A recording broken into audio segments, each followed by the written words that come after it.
When I say let's go to school, we think about going to a public or private school. In the United States, there are all different types of schools, but the most commonly known schools are private or public. We go through preschool, kindergarten, elementary, and high school, which is 14 years of schooling. Then, if you want to further your education, you will go to college.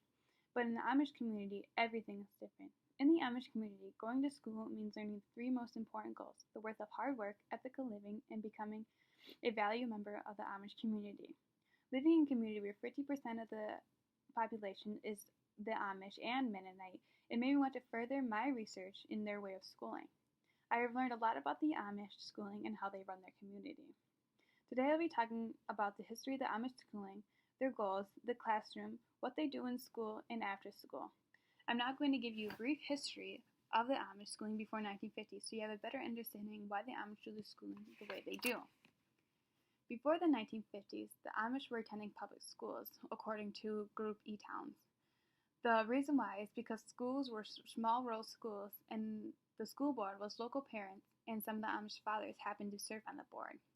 When the small rural schools decided to become large district schools, the parents then protested because they wanted control over their children in the school. The Amish then considered that their farming lifestyle did not need an education over the 8th grade. So during a case called Wisconsin versus Yoder, the United States Supreme Court ruled that the Amish could end their schooling at the age of 14 or at the end of 8th grade. Now that you understand why the Amish have a separate school system, I'm now going to talk to you about the goals of education and what goes on in the classroom. According to Exploring Amish Country, the Amish believe that the church's education is to teach the skills that are needed to be useful in the Amish life and to do business in the outside world. The goal of education is to teach the worth of hard work, ethical living, and to be a valued member of the Amish community. The Amish education does not promote individuality and critical thinking. It also does not want to create scientists, artists, musicians, or actors. The teachers of the students are chosen by a school board of 3 to 5 fathers. They will choose a young female around the age of 18 to 22 who is unmarried. The teacher will have an 8th grade education, and the most important part is that she is strong in the Amish faith and will stick to that way of thinking. She will create a teaching method and then present it to the board and the church. The reason why a female is chosen to be a teacher is because the men have a farm to run. The male does not have time to teach children in the school while running the farm or making money for his family. What the teacher will teach with are books chosen by the school board. The school board prefers old books that were published in the 19th century because that is all they need to know in their Amish way of living. They also use the Dick and Jane series because that gives them the lesson a basic reading. After talking about the goals, the teachers, and the textbooks, I'm now going to talk about the Amish children do in school. Preschool for the Amish is at home. The Amish toddler does everything the mother does. She will teach him or her to speak Amish, German, Dutch, and are taught to be obedient to the older members of the family. At the age of 6, the child will start school. The schoolhouse starts with the 1st grade and will end in the 8th. The classroom size is about 30 to 35 students, and most of which are their siblings or cousins.